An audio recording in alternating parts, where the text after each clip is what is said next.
আপনি যখন ভোট দিতে যাবেন সৃজনের মায়া মায়া মুখটা, ভাষা ভাষা চোখটা, সেটা দেখে আপনি শুধু ভোট দেবেন না। আমরা বলছি না, সৃজন ভালো ছেলে, সৃজন ভালো গান করে, সৃজন ভালো লেখে, সৃজন পড়াশোনায় ভালো, কিন্তু সেটাই জন্যই আপনি সৃজনকে ভোট দেবেন, কথা আমরা বলছি না। আমরা বলছি আপনি সৃজনকে ভোট দেবেন কারণ সৃজন লড়াকু ছেলে।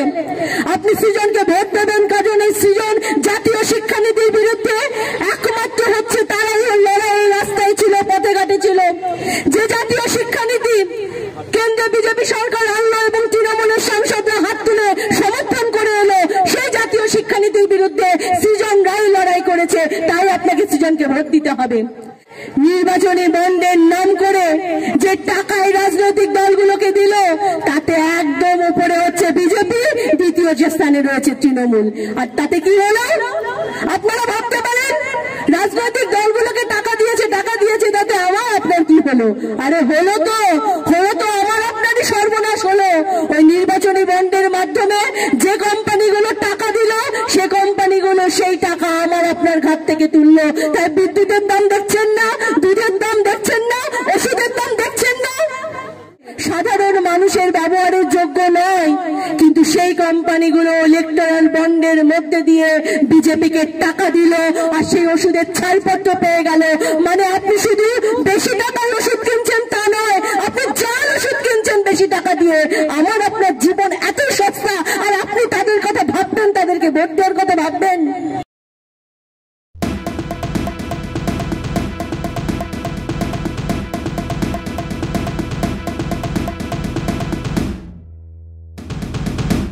আজকে নির্বাচনের পর যদি বিজেপি আবার ক্ষমতায় আসে, গ্যাসের দামটা কোথায় যাবে মানুষ বোঝে না। আর এই এক হচ্ছে নির্বাচনী বন্ড। কি পরিমাণ দুর্নীতি, কত কোটি টাকার দুর্নীতি। আপনি ভাবেন 2018 সালে বিজেপি এই আইনটা করলেন, কোন রাজনৈতিক দলকে কোন ব্যবসায়ীরা 20,000 থেকে 25,000 তার বেশি টাকা দিতে পারতেন না। এটা নিয়মে ছিল না, আইনে ছিল না। 2018 সালে এসে বিজেপি হচ্ছে এই আইনটা করলো যে না, রাজনৈতিক দলকে টাকা দেওয়া যাবে। আর আমরা কি দেখলাম?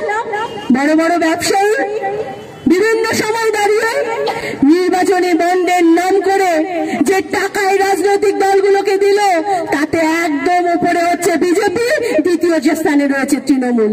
আর তাতে কি হলো? আপনারা ভাবতে পারেন রাজনৈতিক দলগুলোকে টাকা দিয়েছে তাতে আমার আপনার কি হলো? আরে হলো তো আমার আপনারই সর্বনাশ হলো। ওই নির্বাচনী বন্ডের মাধ্যমে যে কোম্পানিগুলো টাকা দিল, সে কোম্পানিগুলো সেই টাকা আমার আপনার ঘাট থেকে তুললো। তাই বিদ্যুতের দাম দেখছেন না, দুধের দাম দেখছেন না, ওষুধের দাম দেখছেন না। ওষুধের দাম শুধু আপনি বেশি টাকায় ওষুধ কিনছেন না, ওষুধের দাম যা ছিল তার থেকে বহুগুণ বেড়েছে, আমরা সবাই দেখতে পাচ্ছি। কিন্তু তারপরেও কি হচ্ছে? ওষুধের কোম্পানিগুলোকে ল্যাব টেস্টের জন্য ওষুধকে পাঠাতে হয়। আমরা দেখতে পেলাম বেশ কিছু নামি দামি ওষুধের কোম্পানি, যেটা এখন বেরিয়ে এলো, তারা ল্যাব টেস্টের ওই পরীক্ষায় তাদের ওষুধ ফেল করেছে। গবেষণায় সেই ওষুধ ফেল করেছে সেই পরীক্ষাতে, সাধারণ মানুষের ব্যবহারের যোগ্য নয়, কিন্তু সেই কোম্পানিগুলো ইলেকট্রাল বন্ডের মধ্যে দিয়ে বিজেপিকে টাকা দিল আর সেই ওষুধের ছাড়পত্র পেয়ে গেল। মানে আপনি শুধু বেশি টাকার ওষুধ কিনছেন তা নয়, আপনি যার ওষুধ কিনছেন বেশি টাকা দিয়ে। আমার আপনার জীবন এত সস্তা, আর আপনি তাদের কথা ভাববেন, তাদেরকে ভোট দেওয়ার কথা ভাববেন। আপনাকে ভাবতে হবে বন্ধু, আপনাকে ভাবতে হবে। এবং দেশের অর্থমন্ত্রী, আমি আপনি কি বলবো, দেশের অর্থমন্ত্রী নির্মলা তার স্বামী বলছে যে এটা শুধু দেশের বৃহত্তম স্ক্যাম দুর্নীতি তা নয়, এটা গোটা বিশ্বের পৃথিবীর মধ্যে বৃহত্তম স্ক্যাম, বৃহত্তম দুর্নীতি এই ইলেকট্রাল বন্ড। আর আমরা বলছি এ তো সবে কলির সন্ধ্যে। আপনি শুধু আজকে ইলেকট্রাল বন্ড, নির্বাচনী বন্ড দেখছেন, এখনো পিএম কেয়ার্স সামনে আসেনি। পিএম কেয়ার্স কি? প্রধানমন্ত্রী তহবিল, ত্রাণ তহবিল একটা আছে। তারপরেও আমরা দেখলাম কোভিডের সময়, মহামারীর সময় ওই পিএম কেয়ার্স এর নাম করে আবার হচ্ছে টাকা তোলা হলো, কয়েক কোটি টাকা। সেই টাকার হিসেব মোদী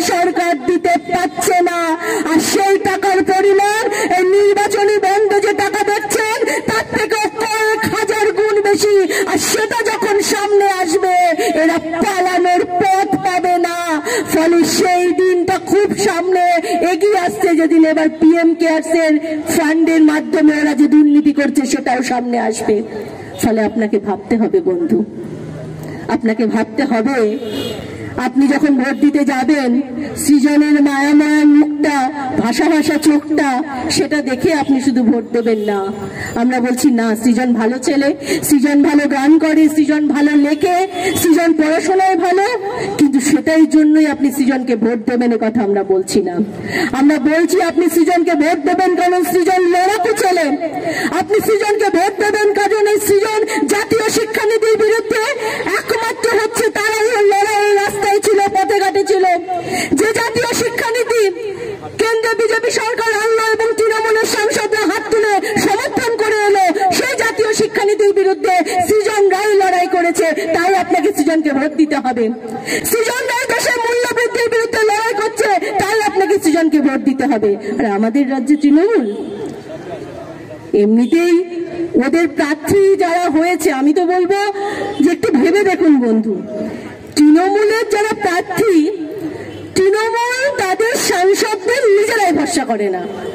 5 বছর অন্তর অন্তর তারা দেখুন, তারাই তাদের নিজেদের জেতা সাংসদদের পাল্টে দিচ্ছে, নিজেরাই ভরসা করছে না। কোথায় কবি সুমন, সুগত বসু, আরো কে কে ছিল, নামও তো ভুলে যায়, কারণ এই ভোটের সময় দেখা যায়, তারপর তো দেখা যায় না। কোন সাংসদকে আপনি তারপর দেখতে পাবেন না 5 বছরে। আর ওই আগের যে গতবার ছিল নায়িকা কি যেন নাম, মিনি বোধ হয়, সেটা আবার দেখলাম নির্বাচনের আগেই পদত্যাগ করে বসে থাকলো। এখন এরা টিকটক করবে, সেলফি তুলবে, কিন্তু সংসদে গিয়ে তো যাদবপুর লোকসভার একটা কথাও বলবে না, একটা কথাও বলেনি। এবং আমি এবার দেখলাম সেই সব সাংসদ যারা ছিল তারাও পাল্টে গেল, এবার নাকি নতুন একজন এসছে। আচ্ছা, তৃণমূল নিজেই যাদেরকে ভরসা করছে না, আপনাদেরকে প্রশ্ন করছি যারা ভোট দিতে যাবেন, আপনারা ভরসা করবেন? তারা নিজেদের জেতা প্রার্থীকে ভরসা করতে পারছে না। ফলে আপনাকে ভাবতে হবে। প্লিজ চুরি করবেন না।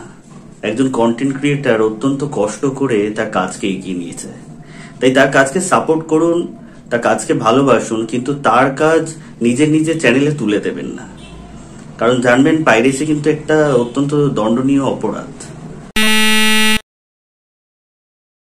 আপনারা দেখছেন আওয়াজ, রোজকারের হক কথা। For more updates about Awaaz, please subscribe our YouTube channel Rajshekhar thali.